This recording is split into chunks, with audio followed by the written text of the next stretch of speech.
Break के बाद एक बार फिर से आपको खुशामदीद कहते हैं। बात करेंगे जी गुड गवर्नेंस के हवाले से। वज़ीर आला पंजाब मरियम नवाज शरीफ कहती हैं कि गुड गवर्नेंस अगर हो तो इससे बड़ी सियासत कोई नहीं हो सकती, कि आपने तमाम चीज़ें जो हैं वो अच्छी कर दी हैं, इदारों को मजबूत कर दिया है, तमाम गवर्नेंस का निज़ाम बेहतर हो गया है, तो इससे अच्छी नहीं सियासत हो सकती। और सियासत इससे अच्छी का क्या मतलब है, आपको अच्छे से पता है कि वोट बैंक ऑटोमेटिकली आपका बन जाएगा, जिस तरफ वो इशारा कर रही थी। सूबाई दारुल हुकूमत में नेशनल वर्कशॉप बलूचिस्तान के शुरा से उन्होंने मुलाकात की, ख़िताब किया। उन्होंने ये भी कहा कि मैं तो ये चाहती थी कि 1 बाय 1 सबसे मिलूं, लेकिन ऐसा मुमकिन नहीं हो सकता, इसलिए मैं आप सबसे बात कर रही हूँ। और उन्होंने जितने भी मामलात पे बात की है उन सब मामलात की डिटेल जानने के लिए जावेद इकबाल साहब सीनियर जर्नलिस्ट हैं, स्टूडियोज़ में हमारे साथ मौजूद है। इस प्रोग्राम में आपको खुशामदीद कहते हैं।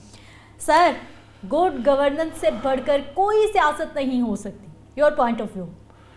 जी शुक्रिया। ये बात मरियम नवाज साहबा ने बिल्कुल सही कही है और सही उन्होंने सिमत जो है उसका तयन लिया है। और ये बड़े सालों बाद किसी को गुड गवर्नेंस जो सूबे में या किसी हुकूमत में ये पहचान होती है किसी भी हुकूमत की कि उनकी गवर्नेंस अगर अच्छी है तो उनकी सियासत अच्छी है। और सियासत उसी वक्त अच्छी होगी और वोट बैंक उसी वक्त बढ़ेगा जब कोई हुकूमत, वो मरकज़ी हुकूमत हो या किसी सूबे की हुकूमत हो, वो गवर्नेंस बेहतर करेगा। तो मरियम नवाज साहब बड़ी हद तक इस गवर्नेंस बेहतर करने की तरफ जा रही हैं और इस वक्त तक वो 250 के करीब मंसूबे शुरू कर चुकी हैं कि किसी तरह से पंजाब जो है वो उभर कर सामने आए, और वो आ भी रहा है। और उनकी गवर्नेंस को देखते हुए शायद उनके चाचू शहबाज शरीफ साहब ने चंबा हाउस में अपना दफ्तर, सियासी दफ्तर एक कायम कर लिया है, रोज़ पहले ही, बिल्कुल, और उसका इफ्तिताह भी हो गया है। वहाँ बड़े मंजे हुए 2 नौजवान हैं जो हमज़ा ग्रुप से जिनका तल्लक है, और एक हमज़ा साहब के सेक्रेटरी है इमरान गराया साहब, उनको बिठा दिया है। दूसरे तसीफ शाह साहब है, उनको अपना एडवाइज़र लगवाया है उस दफ्तर का, और वो ख्वाजा अहमद हसान साहब जिनका तल्लक भी शहबाज शरीफ ग्रुप से है, तो उनको बिठा दिया है। अब मरियम की गवर्नेंस जो है मेरा ख्याल है कि इससे मुतासर होकर ही कि वो सूबा पंजाब को सही सिमत में लेकर चल रही हैं कि शहबाज शरीफ साहब भी अब उनसे मुतासर हो गए। पहले शहबाज शरीफ साहब ने जो थे शहबाज स्पीड थे, उसके बाद उन्होंने शाहदरा के मुकाम पर जब निगरान वज़ीर आला मोहसिन नकवी साहब आए तो उनको खिताब दे दिया मोहसिन स्पीड का। बिल्कुल। अब वो मेरा ख्याल मरियम नवाज शरीफ को उन्होंने मरियम स्पीड का खिताब तो नहीं दिया, लेकिन उनसे मुतासर ज़रूर हुए हैं। और अपने बेटे के कहने पर हमजा शहबाज शरीफ साहब खामोश थे, उन्होंने खामोशी तोड़ी और फिर उनके कहने पर चंबा हाउस में सियासी सरगर्मियाँ शुरू हो गई। अब चलते हैं जो आपने गवर्नेंस की बात की है। देखिए, पाकिस्तान में सियासत का नुक्ता गवर्नेंस पर आकर ठहरता भी है और आगे चलता भी है। अब मरियम नवाज शरीफ को जो है वो एक ही टारगेट है, उनके जो उस्ताद हैं, उनके जो ज़ाहिर है मरियम नवाज शरीफ के उस्ताद जो है वो नवाज शरीफ साहब हैं, हाँ। उनके वालिद हैं, और उन्होंने उन्हें एक ही टारगेट दिया है कि आपने मुस्लिम लीग का पंजाब में परसेप्शन डेवलप करना है, और मरियम नवाज शरीफ उस पर दिन रात एक किए हुए हैं।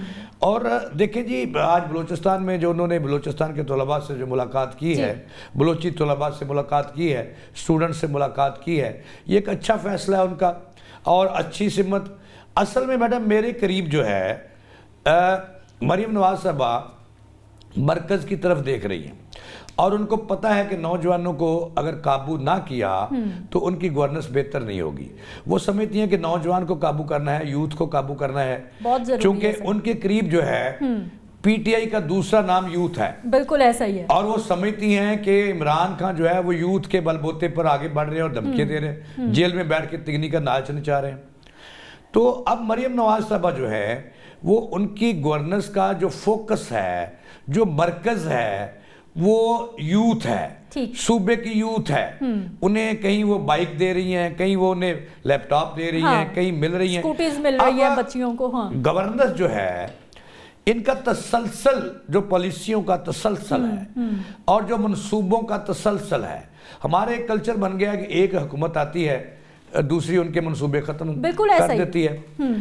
अब अगर मरियम नवाज साहबा, मैं उन पे तनकीद नहीं कर रहा, वो अच्छे काम कर रही हैं, जो अच्छे काम करेंगे हम इस प्लेटफार्म से जो उनको खराज तहसीन आज जावेद साहब की वाकई तबीयत ठीक नहीं है, अभी ये प्रोग्राम में शामिल हुए आकर तो कम बोल रहे थे। मैंने कहा जावेद साहब जब मैंने आपसे सवाल किया ना तो फिर एकदम से आप ज़्यादा बोलेंगे और आपकी तबीयत, और आज वाकई मुझे लग रहा है कि आपकी सर तबीयत ठीक नहीं है। आप जो गवर्नमेंट काम करी आप उनको ही सराहे जा रहे हैं कि वाकई वो सही कर रही हैं, या फिर उनको समझ आ गई है, या फिर अभी आगे तनकीद शुरू होने वाली? जी देखिए मैडम, जो आप कहेंगी इंशाल्लाह आपकी तसल्ली कराएंगे हम, और हुकूमत की भी कराएंगे। सही, इसका मतलब वो मामला शुरू होने वाला। आज मुझे जब मैं प्रोग्राम में आ रहा था तो एक दोस्त रास्ते में मिले, उन्होंने कहा जी आज मरियम नवाज साहबा ने एयर एम्बुलेंस की बात की है, ये भी उनकी गवर्नेंस का एक हिस्सा है, गवर्नेंस की का।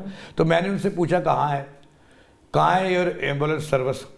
एक हमें याद है कि एक हेलीकॉप्टर जो है वो उड़ा था और चकवाल से एक जख्मी को लाया था, और एक फिर बावलपुर से फिर एयर एम्बुलेंस सर्विस हमें कहीं नजर नहीं आई। जनाब वो तो वीवीआईपी के लिए है ना, फिर ऐसे तो नहीं ना। वीवीआईपी का एक्सीडेंट हुआ था, मेरे जैसा आप जैसा बंदा बीमार हो जाएगा तो एयर एम्बुलेंस तो आने से रही। मैडम मेरी बात सुनिए, आपने अभी ये भी बताया इंट्रो में के बलोचिस्तान के बलोची तलबा से मुलाकात की, अच्छी बात है कि आई, अच्छा हो। वो केपीके वाले स्टूडेंट्स भी वही पाकिस्तान का हिस्सा हैं, उनको भी बुलाए, उनसे भी बात करें, उनका बयानिया भी ले लें। सर उन्होंने कहा उनकी तो याद नहीं आ रही उनको। सर उन्होंने कहा है कि पूरे पाकिस्तान के जो स्टूडेंट है ना वो पंजाब में आते हैं, पंजाब के तालीमी इदारों में तालीम हासिल कर रहे हैं, और उन्होंने ये भी कहा है कि मेरे लिए जितने भी तलबा और तालिबात है मेरे लिए सब बच्चे बराबर। कहा है सर उन्होंने? जी कहा है।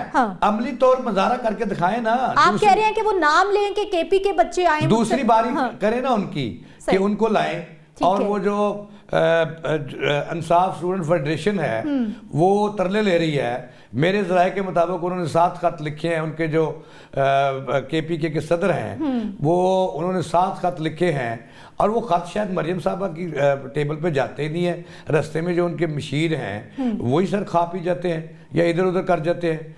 तो देखिए सर ये इंसाफ स्टूडेंट फोरम क्या है? ये देखिए पीटीआई का जैसे एमएसएफ जो है वो मुस्लिम लीग का एक स्टूडेंट विंग है, जैसे लेबर विंग है, जैसे यूथ विंग है। इसी तरह पीटीआई का जो है अहम जो है वो 2 विंग है उनके।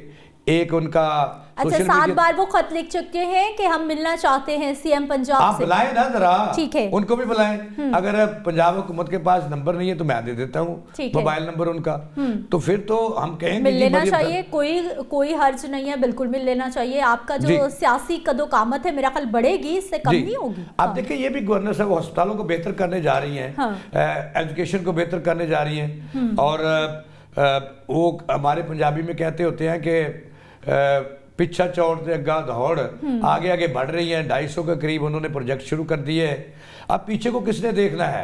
अब देखिए अस्पतालों में जहाँ भी उनकी गवर्नेंस का ये आलम है कि अस्पताल चूंकि इस वक्त सरकारी अस्पतालों में सर बुरा हाल है, वो लोग जाते हैं मैडम, वो लोग जाते हैं जिनके पास डिस्प्लिन खरीदने के पैसे नहीं होते, नहीं है, अब वहाँ क्या मिल रहा है कि मैं अस्पताल में जाती हैं तो जानवरों जैसा सलूक सर, जानवरों जैसा सलूक। अगर ये भी गवर्नेंस उनकी सुन लें, मैं आपके साथ हूं। अगर मैं अस्पताल में जाती हैं तो वहां जो है एमएस को फटकाना पड़ता है और प्रिंसिपल को घर भेजना पड़ता है। अगर वो बावलपुर जाती हैं तो वहाँ के एमएस और प्रिंसिपल को गिरफ्तार करवाना पड़ता है कि वहाँ पे 16 बच्चे मर जाते हैं ऑक्सीजन ना मिलने की वजह से। अब फैसलाबाद में जाती हैं लाइट में तो वहाँ के एमएस को मुअत्तल करना पड़ जाता है। तो सर एमएस अपने कमरों से निकले ना। जाती हैं तो वहाँ देखें मसला ये है, ये तो गवर्नेंस देखें सर सफाई का अमला मौजूद है अस्पताल में जो है वो ठीक है। जिन चीजों टीम में 11 प्लेयर होते हैं या जितने भी होते क्रिकेट टीम में, और हार जीत का सेहरा जो है क्रेडिट कैप्टन को जाता है। तो इसका क्रेडिट मरियम नवाज साहबा से ये पूछना है कि मोहतरमा आप जहाँ जिस अस्पताल में भी जाती हैं, जब भी आप निकली हैं आपने 3 टैक्स किए हैं, अस्पतालों के दौरे किए हैं, ज़ाहिर है चीफ एग्जीक्यूटिव उन्हें जाना तो पड़ेगा। जहां भी आप जाती हैं किबला उल्टा ही होता है, तबाही देखने को मिलती है। फिर आपको अस्पतालों की एडमिनिस्ट्रेशन को या तो मुअत्तल करना पड़ता है या जेल भेजना पड़ता है या हवालातों में तरी। मैडम तो क्या सर आंखें बंद करके वहां से निकल आए, कुछ भी ना करें? क्यों? तो इसकी टीम कहाँ है? फिर पंजाब को सिर्फ 6 बंदे चला रहे हैं, बाकी मिनिस्टर्स कहाँ हैं? सेक्रेटरी की एक फौज है, वो कहाँ है? तो ऐसे तो गवर्नर जो है, इसका मतलब फिर एमएस को उड़ाया है आपने, कुछ अस्पतालों की बात की है एमएस को या वहां के लोगों को, इसका मतलब है कि मिनिस्टर करवाई हैं, जी जी बिल्कुल, मुकदमा दर्ज करवाए हैं। इसका मतलब है फिर जो मिनिस्टर हेल्थ है उनको भी कहीं आगे पीछे करें कि वो भी काम नहीं कर रहे। अब देखे ना कि देखे सजा तो एमएस के लिए नहीं होनी चाहिए, उसका सुरबरा जो वजारत का मिनिस्टर होता है, जो सेक्रेटरी होता है, वो होता है। शहबाज शरीफ ने जब 600 बंदा मर गया था तो वो चीफ मिनिस्टर थे, जब जाली अद्वियात थे पीएसी में, तो उसने सेक्रेटरी को हटाया था। और यहाँ पे क्या है, जो कमजोर तरीन टारगेट है एमएस, उसको जिबा कर दो। अब यहाँ बात खत्म नहीं होती गवर्नर्स की, आगे बढ़े, जरूर बढ़े, हम हमको सलूट करेंगे मरियम साहबा को। अब देखें हर जगह तो सफ़े मातम है कि लोग तो रो रहे हैं, लोगों को रोटी नहीं मिल रही, अस्पतालों में दवाई नहीं मिल रही, किताबें जो है मैट्रिक किताब आपने फ्री कर रखी हैं, वो अभी तक नया साल शुरू होने वाला है, तलीमी साल, अभी तक आपका किताबें नहीं मिल सकी मार्केट में सरकारी जो फ्री हैं। तो ये कैसी गुड गवर्नेंस है कि गुड गवर्नेंस सूबों, उन्होंने 3 सूबों के नाम लिए। आप DGISPR साहब की भी प्रेस कॉन्फ्रेंस थी, उन्होंने 3 सूबों के नाम लिए कि वहाँ अच्छा काम हो रहा है। पंजाब का नाम लिया, सिंध का नाम लिया और बलूचिस्तान का नाम लिया, KPK का नाम नहीं लिया, क्योंकि उनका बयानिया जो है पाकिस्तान के साथ नहीं मिलता। अब मरियम साहबा भी सिंध का नाम लेती हैं, बलूचिस्तान का नाम लेती हैं, KPK का नाम क्या, वो पाकिस्तान का हिस्सा नहीं, उनका काम उनके साथ मिलकर क्यों नहीं चलती? अब जो अच्छी बात है, गिलगित बल्तिस्तान में अब मरियम साहबा को तला मिली कि वहाँ पर जो एक ही बड़ा अस्पताल है, उसमें जो कार्डिक सेंटर है वहाँ, जो वहाँ की एंजियोग्राफी की मशीन नहीं है, उन्होंने तोहफतन पेश कर दी। उन्हें पता चला कि गिलगित बल्तिस्तान में जो है वो MRI की सहूलत मौजूद नहीं है, जो अच्छा काम है। उन्होंने बाहर से मंगवाकर एक सेक्रेटरी हेल्थ, स्पेशलाइज्ड हेल्थ की ड्यूटी लगाई और एडिशनल सेक्रेटरी जो अनवर बरियार है उनकी ड्यूटी लगाई कि यहाँ पे 2 उन्होंने दे दी हैं। ये अच्छी बात है। तो मैं चाहता हूँ कि बलूचिस्तान अब KPK जो है उसको भी साथ मिलाएं, कौमी दायरे में शामिल लाएं। ज़ाहिर है मरियम नवाज का अगला टारगेट जो है वो शहबाज शरीफ की सीट है, पंजाब में उन्होंने नहीं रहना। और यहाँ पे ये मुआहदा हो गया, मैं कबल अज़ वक्त खबर दे रहा हूँ कि आइंदा अगर पीपल्स पार्टी ने इन्हें आउट ना किया, बारी ना ली, तो पंजाब का वज़ीर आला हमजा शहबाज होगा और मरियम नवाज जो है वो वज़ीर आज़म होगी। कितने महीनों बाद सर? जब भी इलेक्शन होता है, ये भी बहुत पहले आपको बता रहा हूँ, कोई ये मुआहदा हो चुका है। इसलिए अच्छा सर, मुझे ये बहुत सारे लोगों का ये शिकवा रहता है कि सूबा पंजाब बेशक बड़ा है, लेकिन जो वफाक है वहाँ की नवाजिशात फंड्स की सूरत में हमेशा पंजाब के साथ बहुत ज़्यादा होती हैं। क्या सर वाकई ही ऐसा है? क्योंकि मरियम साहिबा ने इसको डिनाई किया है। उन्होंने कहा है कि ठीक है, सूबा पंजाब आबादी के लिहाज से सबसे बड़ा सूबा है पाकिस्तान का, लेकिन ये बात बिल्कुल गलत है कि हमें कोई वफाक बहुत ज़्यादा फंड्स फराहम करता है। ऐसा कुछ नहीं है, इन बातों में कोई सदाकत नहीं है। मैडम मनीर, देखें NFC अवार्ड मौजूद है और NFC अवार्ड जो है उसकी रोशनी में फंड्स मिलते हैं सूबों को, बिल्कुल ऐसे। और ये तो सियासी पॉइंट स्कोरिंग है। ये सिंध वालों इनकी गवर्नर्स का वो कहती हैं कि सूबों के साथ उनके बड़े अच्छे तल्लुकात हैं। अब पिछले दिनों 2 महीने पहले सिंध और पंजाब का क्या जो है ना, एक दूसरे के दस्तों गिरबान हो गए और बड़े मेहरबान जो है इनके वो मदाखलत ना करते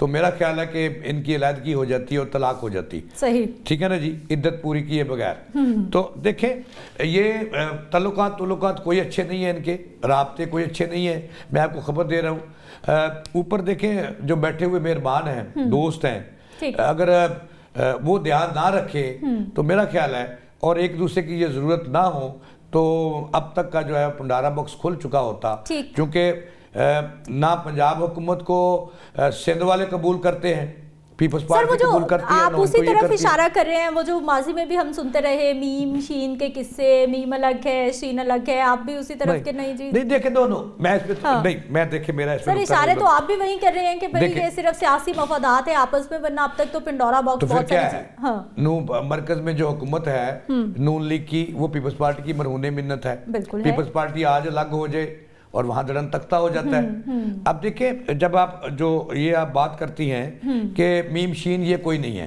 क्योंकि मैं आपको सच्ची बात बता रहा हूँ। मरियम नवाज शरीफ साहबा को भी पता है और शहबाज शरीफ साहब को भी पता है कि पंजाब जो वोट बैंक है वो शहबाज शरीफ का नहीं है, नवाज शरीफ का है। शहबाज शरीफ को तो उसके घर वाले वोट नहीं देते, सच्ची बात बता रहा हूँ। ये वोट बैंक जो है ये नवाज शरीफ का है, इसलिए मीम शीन नहीं बनी। अगर ये शहबाज शरीफ साहब को पता चल जाए, जितने वो मेहरबान हैं मेहरबानों के, कि वोट बैंक मेरा है तो वो अब तक का अलग हो चुका होता। अच्छा सर, पंजाब में सिफारिश कल्चर खत्म हो गया, ये सबसे बड़ी खबर थी जो मैंने सुनी, जो कि वज़ीर आला पंजाब ने आज दी है, और ये कहा है कि यहाँ पर तमाम तकर्रियाँ मेरिट पर होंगी। ये मेरे लिए बहुत बड़ी खबर थी, आपके लिए कहाँ हुई है अब तक कर रही है? सर ये वज़ीर आला साहिबा कह रही हैं। देखिए वज़ीर आला साहब से ये पूछे हैं हाँ। कि आपने तो 2 लाख सीटें ही पंजाब से ख़त्म कर दी। जो लोग रिटायर्ड हो गए, जो लोग मर गए, जो कब्रों में चले गए मुलाजमीन, जो घरों को चले गए, उनकी जो 2-2.25 लाख सीटें ही वो तो ख़त्म हो गई। अब भर्ती कोई पंजाब में हो नहीं रही सिवाय पुलिस के, और या फिर पब्लिक सर्विस कमीशन पुलिस इतना काम भी तो कर रही है ना, रास्ते बंद करने होते हैं, हमने रुकावटें खड़ी करनी होती है पुलिस में, तो फिर भर्तियां इस वक्त की अशद जरूरत है। ये तो आप मुझे कल कह रही थी तंजिया, ये तो आप तंज कर रही हैं पंजाब। सर मैंने आपको कहा कि मैं किसी सियासी जमात की तरफ नहीं हूँ, जिस चीज पे मुझे एतराज है, मेरी तनकीद है, जहाँ पे मुझे कुछ अच्छा लग रहा है मैं उसकी हिमायत। देखिए मैं भी किसी सियासी जमात का चमचा नहीं हूँ, ना तनख्वाहदार हूँ, ना मेरा किसी सियासी जमात से तल्लक है, तो जो सच है वो मैंने बताना है। मुझे आप बता दें कि जब से मरियम नवाज की हुकूमत आई है किसी एक महकमे में भर्ती हुई है? देखिए मैं बात कर रहा हूं कि एजुकेशन डिपार्टमेंट में पिछले कई सालों से भर्ती नहीं हुई। ये वर्क चार्ज रख रहे हैं, वर्क चार्ज होता है दिहाड़ीदार जो होता है, जी कॉन्ट्रैक्ट पे या फिर हाँ जी, और बेड़ा गर्क हो गया सिस्टम का सारे। परमानेंट सीट्स नहीं है, परमानेंट सीट नहीं है, जो थी वो खत्म कर रहे हैं। महकमा सेहत का कोई अस्पताल निकाल लें जहाँ पे सीटें जो है ना हजारों की तादाद से मैडम खाली पड़ी हैं। ठीक है जावेद साहब, मैं इस बात पे आपके साथ 100% एग्री करती हूँ। चाहे आप एजुकेशन में देख लें, हेल्थ में देख लें, हमारे डॉक्टर्स बन के बेचारे रुल रहे हैं, लेकिन उनको कॉन्ट्रैक्ट पे, डेली वेजेस पे इस तरह से नौकरियां मिल रही हैं, परमानेंट नौकरियां नहीं मिल रही। सर बहुत शुक्रिया आप प्रोग्राम में शामिल होने के लिए। मुझे इजाज़त दीजिए, कल मिलते हैं अल्लाह ने के बाद।